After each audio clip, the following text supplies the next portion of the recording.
Praise God. Magandang araw po sa lahat ng tagapakinig at taga-subaybay ng ating daily morning tilaok. Ako po si Sister Janet Baba ng TSCCFI at sama-sama po tayong mag-aral ng salita ng ating Panginoong Diyos.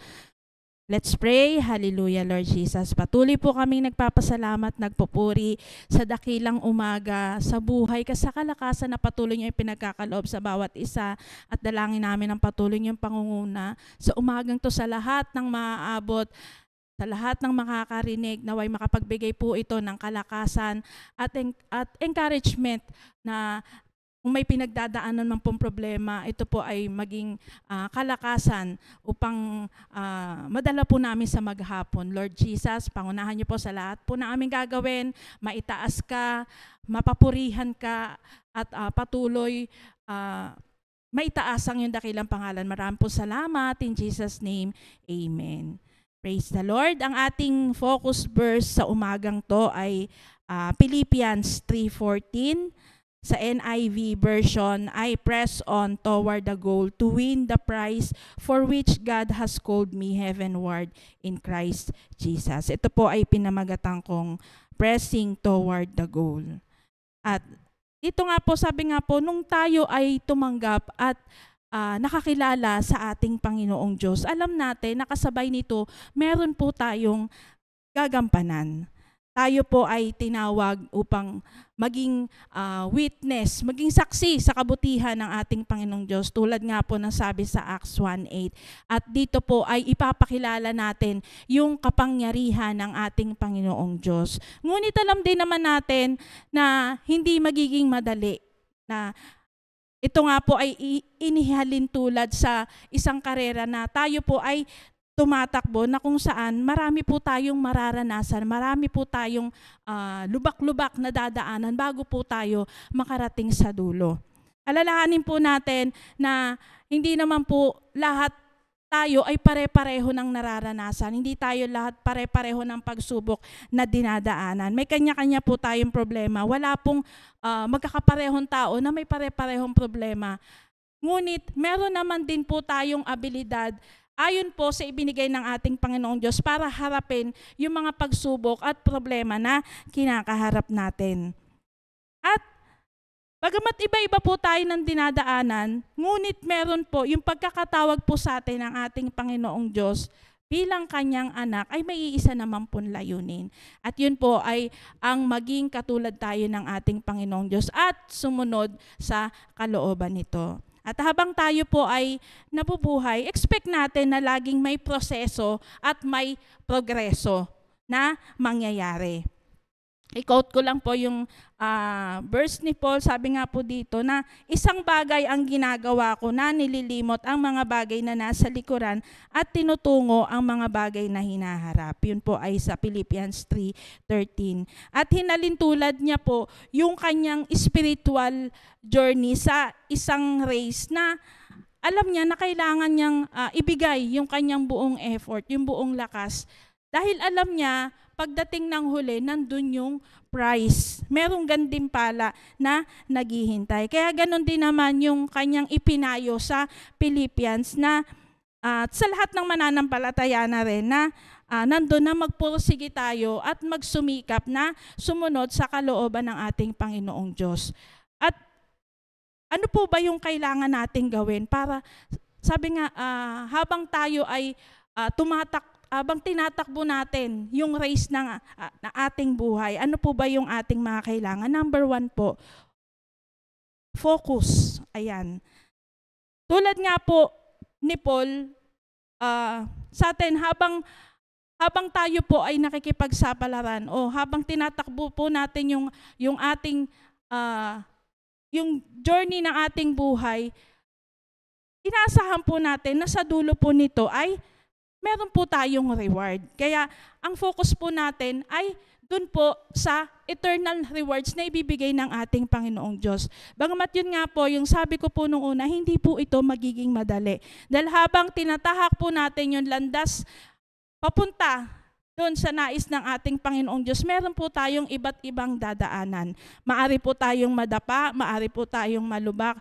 Ngunit kung ang focus po natin ay yung eternal na reward ng ating Panginoong Diyos, babangon at babangon po tayo.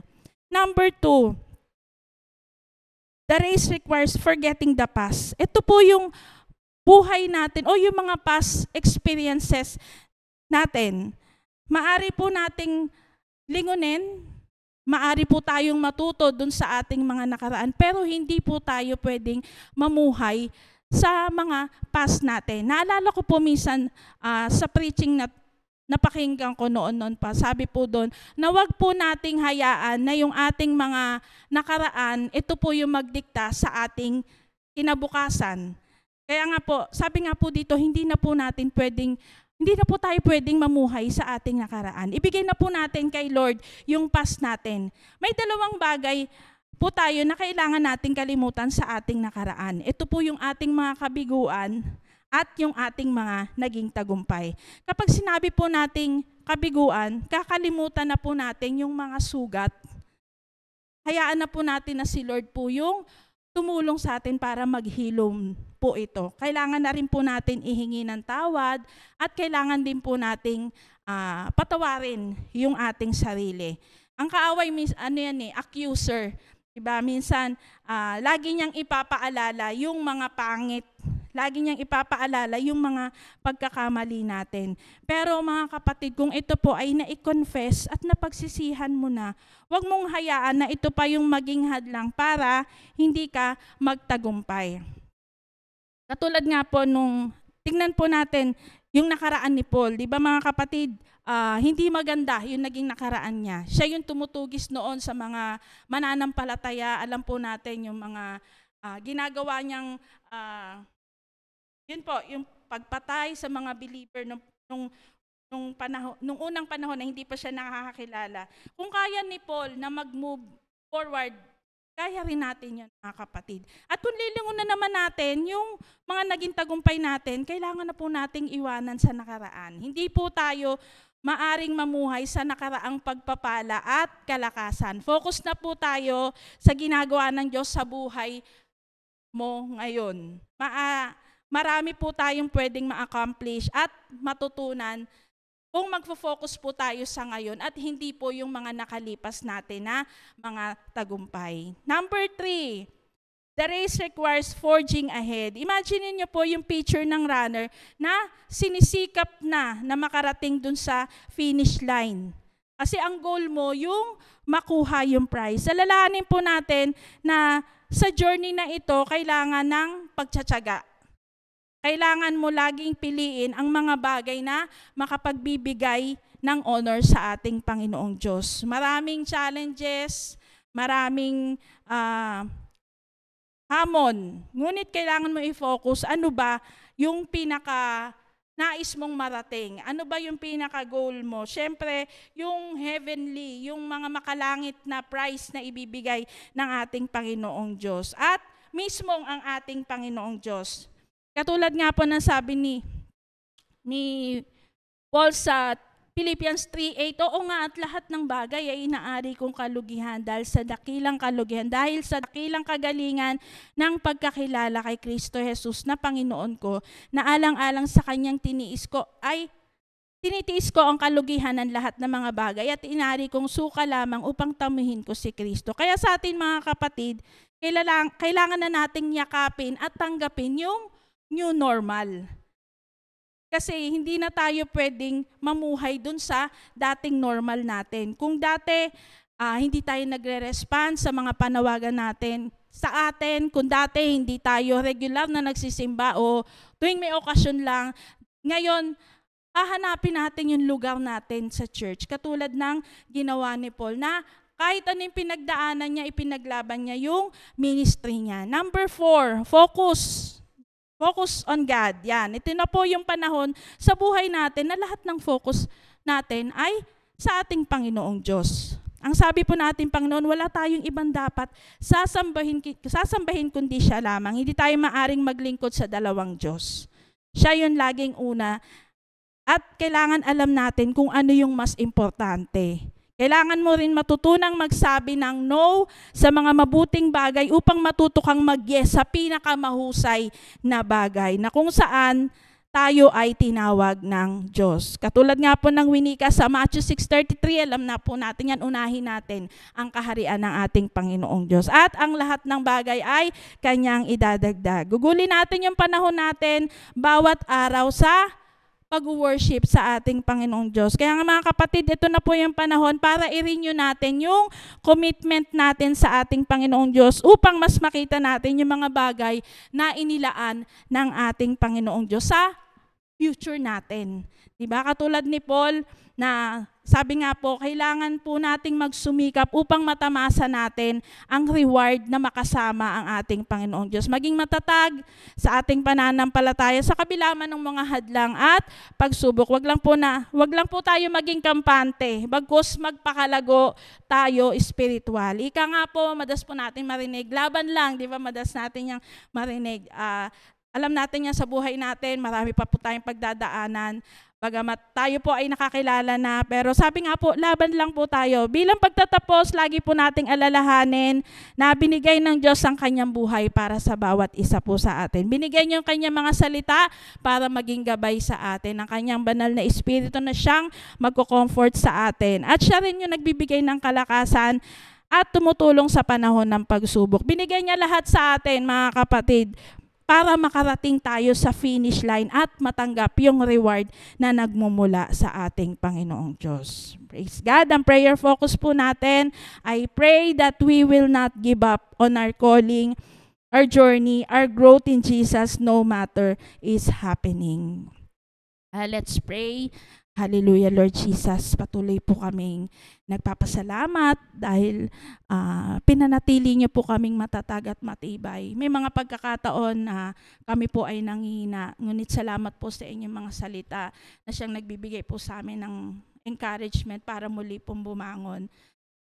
Marami pa po kaming kakaharapin, ngunit ang focus po namin ay matanggap yung reward na nagmumula po sa inyo. Kaya Lord, samahan niyo po kami sa journey po ng aming buhay. Andyan po yung mga lubak-lubak, andyan po yung mga problema. Maari po kaming manghina, may mga pagkakataon na kami po ay nanlulumo. Ngunit lagi niyo po kaming paalalahanan na napakabuti po ninyo, na andyan po lagi ang inyong kamay para tulungan po kami makabangon at hindi po mag-give up anuman po yung mga problema ang aming kinakaharap. Kaya Lord, salamat dahil napakabuti niyo po sa bawat isa sa amin. Ganun din po yung prayer request po namin na patuloy sa lugar po ng Luciana na mag-stand firm po sila sa inyong mga salita na ano man po yung inaakusa sa kanila, patuloy po silang manindigan sa inyong mga salita. At Lord, na patuloy ang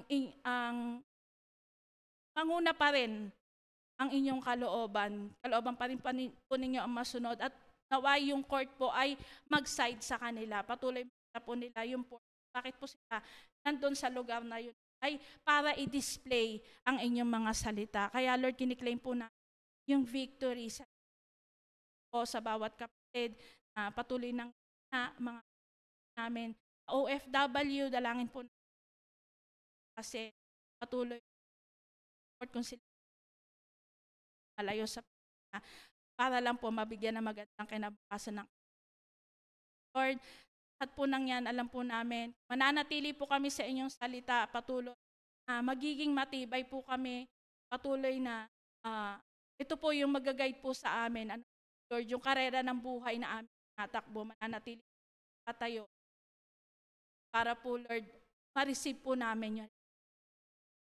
Maraming salamat. Dalangin po namin ng patuloy niyong pangunguna sa umagang to, ang pag-iingat sa lahat ng mga magtatrabaho, ano man po yung aming ginagawa, hindi po kami makalimot at higit sa lahat, makapagbigay po kami ng glory sa inyong Panginoon. Maraming po salamat. In Jesus' name, amen. Praise the Lord. Maraming po salamat. God bless po sa lahat ng nakikinig.